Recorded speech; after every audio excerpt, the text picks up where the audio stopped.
Minimum 10,000 টাকা ভাড়া। তার তারগুলো টানছে কি দেখেন,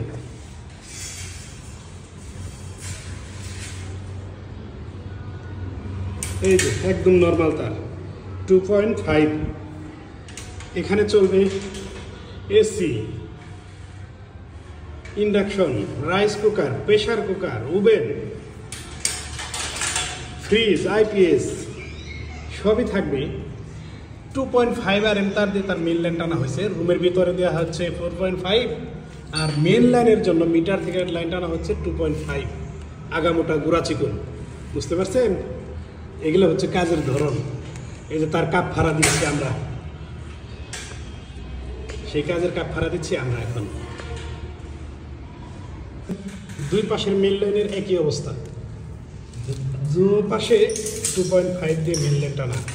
এখন এটা কি চলবে আদৌ? 2 টনের এসি চলবে, প্লাস সারা রুম, 3টা রুম, এতগুলো ডিভাইসের লুট তো এই তার নিতে পারবে না। এখন এই তার পরিবর্তন করতে হবে। লস, বাড়িওয়ালার লস, সাথে সাথে আমারও লস।